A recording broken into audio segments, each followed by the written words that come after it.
ولا نكفره، ونعوذ بالله من شرور أنفسنا ومن سيئات أعمالنا، من يهده الله فلا مضل له ومن يضلل فلا هادي له، وأشهد أن لا إله إلا الله وحده لا شريك له، وأشهد أن سيدنا وإمامنا وقائدنا محمدًا عبده ورسوله صلوات ربي وسلامه عليه. اللهم صل على سيدنا محمد في الأولين، اللهم صل على سيدنا محمد في الآخرين، اللهم صل على سيدنا محمد في كل وقت وحين، اللهم صل عليه في الملأ الأعلى إلى يوم الدين. أوصيكم عباد الله وإياي بتقوى الله وطاعته ولزوم أوامره وكثرة مخافته. يا أيها الذين آمنوا اتقوا الله حق تقاته ولا تموتن إلا وأنتم مسلمون. مسلمان بريز خوشويستكان، سلام ورحمة وبركة خواي جورا برجتا سرهم لاكمان. باش أوي هل إنسانشي مسلمان كخواي جورا جل وعلا توفيقي ددا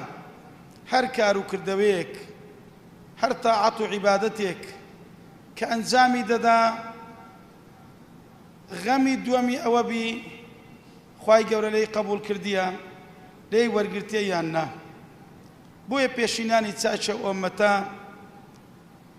ئەوەندە گرنگیان بە قبولبوونی کردەوەکانیان دەدا، ئەوەندە گرنگیان بە ئەنجامدانی کردەوەکان نەدەدا. كانوا لقبول العمل أشد من العمل.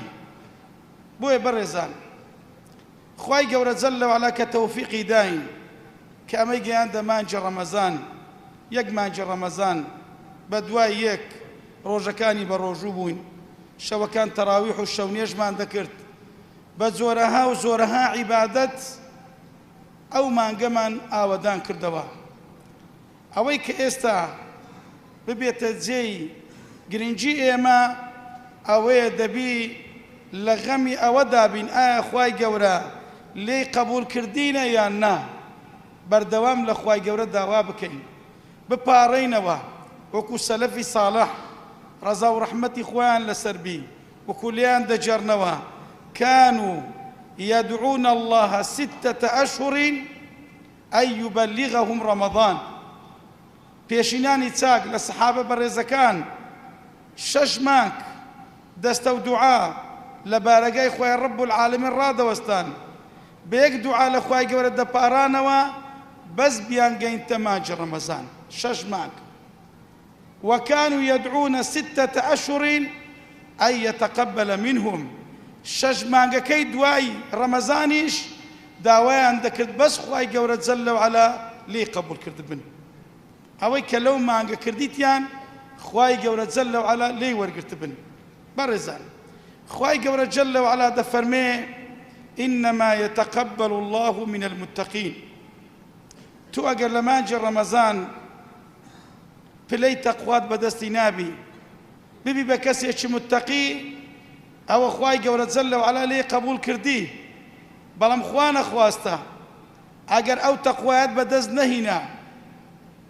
ساقط بووی، ڕاسب بووی، لە مانجی ڕەمەزان نەگەیشتە نەتیجەی تەقوا، ئەو کاتە خوای گەورە جەل وعەلا هیچی لێ قبول نەکردبی، هیچی لێ قبول نەکردی. بەڕاستی ئینسان بترسێ، بۆ ئینسان دەبی دائیمەن داوای قبولیەت بکە. خوای گەورەش دەفەرمێ جەل وعەلا من جاء بالحسنة أوزف له 10 أمثالها. خوای گەورە دەفەرمێ ئەگەر یەکێک لە ئێوە لە دنیا چاکەیەک بکە، باشەیەک بکە، بەڵام بە مەرجێک خوای گەورە جەل وعەلا لێی قبول کردبی، ئەو چاکەیە هاتبتە قیامەتێ، ئەو جە خوای گەورە یەک بەدە پاداشتی دەداتەوە. و عولەماش ئەڵێن مەرجی قبولبوونی هەر کردەوەیەک ئەوەیە یەکەم لە بۆ خوات بی و پاشان لەسەر سنەتی پێغەمبەری خوابی عليه الصلاة والسلام. هەر کار و کردەوەیەک لە بۆ خوای بکەی پاشان وەکو پێغەمبەری خوا بکەی عەلەیهی السەڵات وەسەلام ئینجا لەسەریشی بەردەوام بی ئەوە خوای گەورە جەلە وعەلا لێت قبول دەکا بۆیە خۆشەویستمان دەفەرمێ عەلەیهی السەڵات وەسەلام صلواتك لێدەن اللهم صل وسلم على نبينا محمد أحب الأعمال إلى الله أدومها وإن قل خوای گەورە کردەوەیەکی پێخۆشە جەنابەت ئەنجامی دەی بەس دەسەری بەردەوام بی ئەگەر بە کەمیش بی خوای گەورە پێخۆشە جەنابەت کردەوەیەکی بکەی بەس دەسەری بەردەوام بی ئەگەر کەمیش بی خوا ئەوەی پێخۆشە خوای گەورە پێخۆش نێت و لە ڕۆژێکی 12 ڕەکەعەت چێشتەنگایی بکەین چەند ڕۆژ دوای ئەوازی دەبی نا پێخۆشە بەردەوام چێشتەنگای بکەی ئەگەر بە دوو ڕەکەعەت نێژی بی بەڵام بەردەوام بی خوا ئەوەی پێخۆشترە لەوەی کە چەند ڕۆژێک بکەی بەڵام دوای ئەوازی لێبینی بەردەوام بوون نیشانەی قبول بوونە جەزاء الحەسەنەة الحەسەنە ئینسان ئەگەر چاکەچی کرد خوای گەورە قبولی کرد خوای گەورە بە چاکەیەکی تر پاداشتی دەداتەوە بە چاکەیەکی تر پاداشتی دەداتەوە لێ بەڕێزان ئێمە لە مانجی ڕەمەزان بە ڕۆژوو بووین پێغەمبەری خوای زۆر حەدیثی دڵخۆشکەری بێ ئێمە فەرموو من صام رمضان إيمانا واحتسابا غفر له ما تقدم من ذنبه وبنسبة روجكي بنسبة الشوكي من قام رمضان إيمانا واحتسابا لسان غفر له ما تقدم من ذنبه بنسبة الشوكي كوتاي الشوي قدر من قام ليلة القدر إيمانا واحتسابا غفر له ما تقدم من ذنبه أوي ما جاء رمضان بروجو أوي الشوكان تراويحي كرت أوي ده الشوكي زندو كردو بتايبتي الشوي قدر خواله هم قلنا حكاني خوش بو نەگونا حەچی ساڵەچی گوناحەکانی پێشی هەمووی لێ خۆش بوو بەڵام بە مەرجەچی ئەگەر ڕۆژەکەی لێ قبول کردبی بە مەرجەچی ئەگەر تەراویحەکەی لێ قبول کردبی بە مەرجێکی ئەگەر زندوکردنەوەی شەوەکان و شەوی قەدری لێ قبول کردبی ئێمە تەوبەمان کرد گەڕاینەوە بۆ لای خوای گەورە و لە بەرامبەریش وعدەی پێداینە خوای گەورە جەلە وعەلا ئەگەر تەوبە بکەین خوا تەوبەکەمان قبول بکە و پێغەمبەری خوش دڵنیامان دەکا ئەو کەسەی تەوبەی دەکات لە گوناح وەکو ئەو کەسەی وایە کە هیچ گوناحی نەکردبی خوای گەورە دەفەرمێ ئەوەی کە تەوبە بکات لە گوناح هەرچی خراپەی پێشترە هەمووی لۆ دەگۆڕم دەکەمە چاکە هو الذي يقبل التوبة عن عباده التائب من الذنب كمن لا ذنب له أولئك يبدل الله سيئاتهم حسنات كاين خوای گەورە ئەوەمان لۆ دەکا ئەگەر تەوبەکەی قبول کردبین ئەگەر تەوبەکەمان نەشکێنین ئەگەر تەوبەکە لەسەری بەردەوام بین ئەو جە خوای گەورە جەلە وعەلا ئەو هەموو ئیکرامیەمان دەداتێ بەڕێزان ئەو جە و هەموو ئیکرامیە جەنابەت قورئانی دەخوێنی بە هەر پیتێکی قورئان خوای گەورە جەلە وعەلا یەک بەدە پاداشت دەداتەوە بەڵام بە مەرجێکی ئەگەر ئەو پیتەی لێ قبول کردبی ئەو قورئان خوێندنەی لێ قبول کردبی هەموو عیبادەتەکان بەڕێزان بۆیە دەبی ئێمە غەمی قبول بوونمان هەبی بەردەوام لە خوای گەورە داوا بکەین کە خوا لێمان قبول بکە و بەردەوامیش داوای لێبوردن لە خوای گەورە بکەین ئیستیغفار بکەین لەبەرەوەی ئێمە ئینسان کەم و کورتیمان زۆرە کار و کردەوەکانیشمان وەکو خۆی کەم و کورتی زۆرە ئەوەی ئەمە دەیکەین بەرامبەر بە خوای گەورە زۆر کەمە بەڕێزان هەر ئەسڵەن زۆر هیچە بەرامبەر خوای گەورە جەلە وعەلا ئەگەر خوای گەورە بە لوتفی خۆی ئەو کەمەی بە زۆر حیسێب نەکا چاوپۆشی لەو کەم و کردکەوانەمان نەکا ئەلا ئینە سیلعەت الله غالیە ئاخر بەهەشتی خوا بەڕاستی بە قیمەتە نرخی خۆی دەوێ وەکو مامۆستایەکی بەڕێز مامۆستا مەلا عەزیز چۆن ڕەحمەتی خوای لە نێژە بارانە بوون بە گریانەوە دەیگوت وەڵڵاهی خوایە ئەو نێژانەی کە ئەمن دەیکەم ئەگەر یەک لە بۆ بکە وەڵڵاهی لێ قبول ناکەم وەکو ئینسان چ جایەوەی تو کە ئەرحەم الراحیمینی بەخوای ئەوە ڕۆژانەی کە ئەمە گرتمان ئەگەر یەکێک ئەو ڕۆژێ لە بۆ ئەمە بگری و دروست بی بەخوای لێ قبول ناکەی لێ قبول ناکەی چ جایەوەی کە تو لۆ خوای گەورە دەکەی جەلە وعەلا هێ بەڕاستی ئینسان بەردەوام ئیستیغفار بکە تەماشا خوای گەورە جەلە وعەلا نمونەی دوو پێغەمبەری بەڕێزمان بۆ دەیتەوە یەکیان بابە ئیبراهیم کە خەلیل الرەحمانە ئەویتیشیان کە ئیسماعیلی ذەبیحە ئەو دوو پێغەمبەرە بەڕێزان بە فەرمانی خوای گەورە پیرۆزترین کاریان کە پێدەستپێری ئەویش دروستکردنی کەعبەیە إن أول بيت وضع للناس للذي ببكة مباركة هدى للناس یەکەم ماڵێک کە لەسەر پشتی ئەو زەویە دروستکرابی لە بۆ خواپەرستی و خوا بێک ناسین و خوا بێک زانین مەسجد الحەرامە کەعبەیە ئەو کەعبەیان دروست کرد تاکو بێتە ڕووگە و قیبلەی تەواوی خەلچی لە پاشەوەی کە ئیشەکەیان تەواو کردو لە ئیشەکەی بوونەوە تەسەوڕکە ئەو مەقامەی کە بابە ئیبراهیم لەسەری ڕادەوەستا کە لە ژێر پێی وەکو ئەسکەلەیەک وابوو هەر کاتێک کە بەردەکی دادەنە دەچە سەر ئەو بەردەی ڕادەوەستا و تەمەشای دەکرد ئایا بەردەکەی بە جوانی دانایە ئایا بەردەکەی لە جێ خۆی دانایە ئەوەندە لەسەری ڕادەوەستا و ئەوەندە سوور بوو ئیشەکەی بە تەواوی بکە ئێستا شوێن پێی پیرۆزی لەسەر ئەو بەردەی دەرچووە ئەوەندە ڕاوەستایە ئایا ئەمە لێنژەکانمان ئەوەندە ڕاوەستاینە لە بەردەستی خوای و قیامەتی جوانمان هەبی ڕکوعەتی جوانمان هەبی سەجدەی جوانمان هەبی ئایا لە قورئان خوێندنەکەمان ئەوەندە ماینەوە کە تەجویدێکی جوانمان هەبی ئایا ئەوەندە بە ڕۆژەکان خۆمان ماندی کرد و بە تەراویحەکانمان ڕۆژی و تەراویحەکی جوانمان هەبی و بە جوانی پێشکەشی خوای گەورە بکەین خۆشەویستمان دەفەرمێ إن الله يحب إذا عمل أحدكم عملا أن يتقنه خوای گەورە پێخۆشە ئێمە ئیش بکەین ئیشی باشە بکەین عملی شەرعی بکەین بەڵام چۆن بکەین بەو پەڕی ئیتقان بەو پەڕی ڕێک و پێچی بەو پەڕی جوانی بۆیە خوای گەورە جەل وعلا پێغەمبەرێکی بەڕێزی وەکو محەممەد عليه الصلاة والسلام کردی تێ پێشەنگ و ئوستە و چاوساغی ئێمە کە داوامان دەکەین ئێمە شوێن پێی هەڵبگرین کە چاو لێی بکەن وەکو مامۆستا و ڕابەرێک تەمەشای بکەین لە عیبادەتمان لە تەعەتمان لە تەواوی فەرهەنگی ژیانمان يا أيها الناس خذوا عني مناسككم صلوا كما رأيتموني أصلي سندها حديث مانيا كأو راستدوا بعدك قل إن كنتم تحبون الله فاتبعوني يحببكم الله متابعة كرني بيغمبر عليه الصلاة والسلام زور مهمة برزان خلشي ما فرموا لما نجي رمضان أو تسلمان أو عالم ببيا وآفرتي حتى سياسي كان إشمان بازرگان وتجار كان إشمان مفكر وروشن بيركامان هموي بتوبانه خريكا هموي بكاسي عالم خريكا هموي متابعتك كوشوتك لتدا كتبك دجرتوا كقولك دكا كدوا تعليقاتي للسرهبي وها متابعي عبادة طاعتي خوي دكا وها متابعي ديني خوي ومارو من داري خوي دكا وها متابعي بارو دوخ وظروفي خوي دكا بخير لكاتك هم مانبوين توب هالروجي للسربي ناكس بسشينا هالروجي ناكس بسكك شوتك مانتي هرداو روجك فريمان ددنا الشرق روجك فريمان ددنا غرب كرامت ماش كندرا وزع ما نما لو بير خيران دادشين عوزة جاتي لغمي خويبي لغمي ديني أخلاق مارو من دار يبي كمارو من دار وأخلاق ما نمو فوتاو رويشت همش تشان بردين صفر درسوين هيت ما نما هاقاي لوين ما متابعيش تبي متابعي مسلسلات دكا كمش جاني تقدين متابعي توركم لا تكان دكا همش تشان تقدين بلا متابعي طاعته وعبادتي خويناكا متابعي بيغمبركيناك عليه الصلاة والسلام كخواي قولك رحمتك لبردستي مدانايا تو أقردتي خوا رحمة بيبك خوا بيغمبر رحمة بيدك بغير بيغمبر خواي بيز كسشك رحمة بيناك بفلان كسو بفلان سركده وحزبه وشخصه فلان لاعب ومسلسل خوا بوي رحمة بيناك بخواي بوي خوا غزبي ندقري وشي غزبي شي دقرتي بلان بيغمبري خوا وبيامي بيغمبري خوا رحمة بيدك بوي توشي الرحم دي بوي دبي كسشي برحم بتوكو بيغمبر بكي عليه الصلاة والسلام خواهي قوري كردوتا مرجيك اگر وكو بيغمبر كد خوات خوش دوي اگر نادروت كرد عاشا چي زنابتان لو مقامو مزقفتي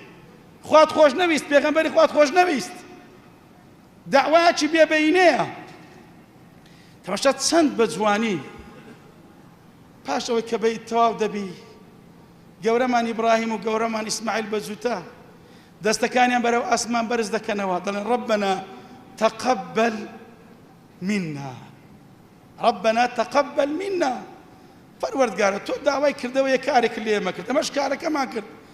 بلام خدها إما إنسان تو أخواي إيشكاين لو بري كمالية بلام إما لو بري نقصانية خويا صابوشي لكم كل كان ما كان أود ما لدستا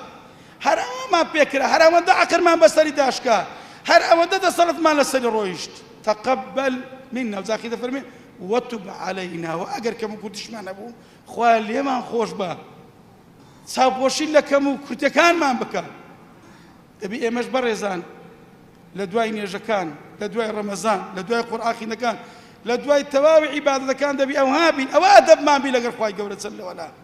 كخواي جورة توفيق ما ندى لبوش تك دبي سباسي بكي داواي اللي بردنشي اللي بكين وباشا نجد أخوا وداواي قبوليات بكين بزانا السلفي صالح رحمة إخوان اللي بيكوبون خواهي قرأ فرمي والذين يؤتون ما آتوا وقلوبهم وجلة أنهم إلى ربهم راجعون كبيغمبري خواهي وآياتي خين دوا خواهي قرأ باز لبندة ساكاني خواهي دكوانك أهل طاعة أهل عبادة أهل خير وساكن لقر أوي داك خواهي قرأ أوي داوي لكردن وكو بابا إبراهيم وإسماعيل ئەنجامیان دایە بەڵام دەدرسێن نەکو قسووریان کردبی نەکو مەرزەکانیان تێدا جێبەجێ نەکردبی دڵیان دەلەرزی نەکو خوای گەورە جەل لەوعەلا لێ قبول نەکردبن لە ڕۆژێک کە تێدا دەگەڕنەوە بەردەستی خوای گەورە ئەو کاتە خوا فەرمی وەقەدیمنا ئیلا ما عەملوا من عەمەل فجعلناه هەباء منثورا زۆر کەسەیە دێتە قیامەتێ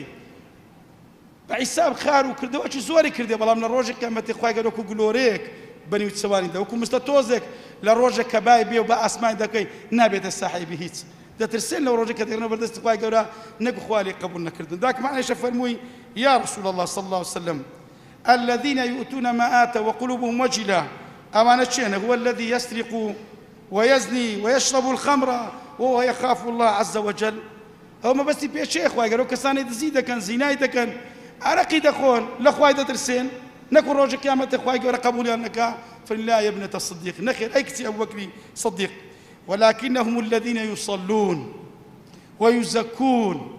ويصومون ويتصدقون وهم يخافون أن لا يتقبل منهم نخير بالكوانا كسانك بردوام نيجدكن بردوام ما نجي رمضان بروجو دبن بردوام زكاة خير وخيرات دكن بلام ترسي أوان هي نكو خواي جورة زل وعلا لي قبول نكربن زي خواي جورة فرمي أولئك يسارعون في الخيرات وهم لها سابقون براستي كسك أو إيماني بي كسك أو قناعة تصور بي هر أواننا بيش برشيدة كان لخير وتساكا هر أواننا باشو خيرات الدنيا وقيامتي بدز دينن كان يجي بياني كردي ساندكاتوا أو رونيجكاني كسبينش دكات نكون يجي أوري قبول النبي أو رمضان قد رمضانش كش دقري بردوام لسر خير لسر تساكا ببي بسرانو ما نجي رمضاني قرد ششلانيش دقري سبحان الله نقول خوالي قبول نكرد بردواما لسر أوشتانا بو إذا يبرزاني ماش أو تسمان هبتن حتى دجرنو كاتي خوي بياو تساكا بوا أو بياو تساكا كسيشي زانا ودانا ببلام لقر أوش لخاون حرفو بيشي كبوا كإشي زولاي كرديا فرشو أوشتاري لبو خلشي دروس كرديا لبرو إيشي وندد زوان بو براستي إيشا كيدا كرد سمعتي لنا ولات بيدا كرد بروجا كسيشي بازرقان ديت لاي بيدا لفلان ناو بانجي زنابتن بيستيو فرشكم ديو بلام أو فرشي دموي كومرا مواصفاتك تدا أو أندا أستور بي أو أندا نقشي تدابي أو أندا نازم تدابي بكومرا مواصفاتك إيش قلتي باشا لو دروس دكان بلام أوا هم وقتي دبي وهم بارشي دبي بري مواصفاتي زورا قلتي وقت تسند دبي ددمي بارش تسند دبي ددمي بلام بمرزك دبي أو فرشة درتي كأم دموي برزان إنسان أجر عالم بو زانابو دانابو عيبني إيش بكام عيبني إيش بكام زانا علماء كاني بيشتر لقروي عالم بو إنه هركسو بيشت شهبوه بعلمكين ناس بيشكين ناس إن الله يحب العبد المؤمن المعترف خواي قول عبد بانديش خوش دو صفات بي هم إيمان دالبي وهم خوان حرفك بي وهم خوان بيشش بي لبوزانان جواباشا كسابته كان هبي سر مصدرشي معيشتي أنا بي لبروي تساوي أنا ندستي دا صلاة بي ندستي خلق بي ندى صلاة وخلق نتوان ديني بيبورن نتوان لحق كي لا يبدن وكو سلفي صلاح رحمتي خواي وين لبي أو بيا برزج واب ولا سدستي خوي جاي باش مانجك شو نخوني باش مانجك كاركدني ببسرانوا فرشك تواو دبيو كابراكي كدي فرشكي تسليم دكاو أيش باركي بيددا بلام تسان روج دكوت بيني كابرا ديتوا فرشكي دينتوا يكسر بده متساوي كابراي عالم داد توا تلتو الاخوي ناتر سي بارك ندايه وقت ندايه وتفرشك دروس كرديه سبحان الله زيات لدها تبيس عيبي لفرشكي دي توا ها ايري او ها ايري وها تو فرشكي خوشت بين باركشم دوا لبروي فرشك لو مواصفاتي درنتسو طبعا كابراي عالم يجمعك شو نخوني يجمع ما ديبون او هم مصروفا استش فرشكت بسر الدابير توا بو دستي بقريال كرت زور عزيب قريا خوي بيناجي لا سندي كردي نيتواني قريانا كي بشار توا لە هەڕەژنی گریانیدا کابرا کە دیتی بە شێوەیەکی وا دەگرێ بەزەی بە حاڵی داتەوە تی برام نەبگرێ نەماری خەڵکی سەقەتکە ئێستاوە فەرشەکە لۆ خۆشت بیاوە پارەکەش لۆ تو بینامێ نەبگرێ نەماری خەڵکی سەقەتکە گوتی وەرە بابە وەرە لۆ تۆ زانم لە بۆ فەرشەکەی دەگریم لە بۆ فەرشەکەی دەگرم کە مانگەک شەو نخونم کردیە و مادی بوون گوتی لۆ چ دەگرێ ئەمزان لەوە دەگوتینە وەڵڵا ئەمنەوە فەرشەکە تو داوا لەمە کردیە بیکەم هەموو قوتی خۆم سەرف کردیە لای خۆی فەرشەکەم کردیە و هیچ عیبی نەبی ئەتو ئینسانەکی 20 عیب لێ دتەوە ئەمە لە بۆەوەی دەگریم ئەدی ڕۆژی قیامەتی چ بەخوای برێم لە کاتێکەوە هەموو نوێژ و ڕۆژم بەدەم و چاوی دادەتەوە پێم وایە نوێژێکی باشم کردیە ئەگەر ئەتۆکبی 20 عیبی لە ئیشم دینیەوە دەبی خوای گەورە چەند عیبی لە عیبادەتیم بدیتەوە تخوا ئەو تاعات و عیبادەتی ئێمە دەکەین بەس بە خۆت حەکەم بە لەسەر نەفسی خۆت چەند عیبی لە نوێژەکەت دەبینیەوە چەند عیبی لە سەزدەکەت دەبینیەوە وەچی گوتم بە خۆت لۆ خۆت بکەی قبولی ناکەی وەڵڵا ئەدی چۆن لۆ خوای گەورە قبول دەکەی شەرم ناکەی حیا ناکەی ناتوانێنەوە هەمومان پێشەنگۆ خۆشم بەرامبەر بە خوایەکی جەل وعەلا ئەوەندە عەظیم و گەورە تۆ ئەگەر میوانەکەت بێتە مارت خزمەتی بکە ئەگەر میوانەکە کەسێکی خۆشەویست و گەورە بی ئەگەر ئەو هەموو سەر حەیوانەی لێ هەر خۆت پێ شەرمەزارە دەرێ خواردنە لایەقی تو نەبوو خۆت پێ شەرمەزارە ئەدی بەرامبەر خوای گەورە جەل وعەلا ئەدی بەرامبەر بە ڕەمەزان ئەو میوانە گەورە هات کاوەکو پێویست دەگەری بووی بۆیە بەڕێزان بترسێن لە ڕۆژێک نەکو بەدەم و چاومان دابدرێتەوە بترسێن لە ڕۆژێک کە خوا قبوڵمان نەکا بترسێن لە ڕۆژێک کە خوای گەورە ڕووی ڕەحمەتمان تێنەکا بگرین لە ڕۆژێک کە پێغەمبەری خوای برێ ئیلەیکم عنی لەسەر عەوزی کەوسەر دەرمان بکە وەرمان نەگری و قبوڵمان نەکا لەبەرەوەی برێ بەدەلوا وەغەیەڕوا لەبەرەوەی مەلایکەتەکان کاتێک بە شەق لە خەڵکی دەدەن لە عەوزی کەوسەر دەریان دەکەن پێغەمبەری خوای بانگیان دەکە ئەی مەلایکەتەکان بۆ لێیان دەدەی ئەوانە ئومەتی منن ئەوە جێی دەستنێژیان دیارە جێی ڕۆژیان دیارە یا محەممەد ئینەهم لەیسوا بئومەتیک ئەوانە ئومەتی تونینە حاشا حاشا ئەتوو لەوەی گەورەتری ئەوانە بدرێنە پارەت و بن ئومەتی تو ڕاستە نێژ و ڕۆژیان هەبوو بەڵام بەدەلوا وەغەیەڕوا لا ئیلاهە ئیلا اللهیان بەلات و عوزای گۆڕیەوە محەممەد ڕەسوڵان بە ئەبوو جەهل و ئەبولەبەکانیان گۆڕیەوە دینی خۆیان بە شەرقی و غەربی گۆڕیەوە حیجاب بە سووری گۆڕاوە سیواچی بە جغارە و دارجغارەی گۆڕیەوە مزگەوتی بەنادی گۆڕیەوە قورئانی بە بەرنامەی دەستکردی بەشەرەکان گۆڕیەوە بەدەلوا وەغەیەڕوا وا تێنەگەی نێژت کرد ڕۆژگتەوە بەخوای دینی خوای بگۆڕی بەخوای ڕێی لە خۆت بگۆڕی خوای گەورە قبوڵت ناکە و پێغەمبەری خوای لە ڕۆژی قیامەت بە ئومەتی خۆت حیساب ناکە بەتەمای ئەو شەفاعەتەی مەبەلۆت بکە هەرچەند گونەحباری وەڵام مادەم ئومەتی پێغەمبەر بی لەسەر خەت و ڕێو ڕێبازی پێغەمبەر بی شەفاعەت دەکە بەڵام وەڵڵاهی لە ڕێی پێغەمبەری خوای لا بدەی لەسەر منهەج و ڕێبازی پێغەمبەری خوای نەبی ئەگەر بەرمارت لە ئاسمانێ بفڕی ئەگەر هەموو ڕۆژێ لە ناو بەیتێ نەک لە دەور و بەیتێ نێژ بکەی خوای گەورە لێت قبوڵ ناکە عەقیدەت چاک بکە وەلاو بەڕەعەت جوان بکە ڕەبتی قەلبت لەگەر خوا و پێغەمبەری خوای بکە ماڵی خۆت لەگەر خوا و پێغەمبەری خوا و دینی خوا و قورئان و مزگەوت مەکە وەرە متابعەی خۆت و مار و منداری خۆت بکە وەرە متابعەی بار و دۆخی خۆت بکە تاکو خوای گەورە ڕوو خێرمان تێ بکە بۆیە بەڕێزان مەبەستم لە وتارە ئەوە بوو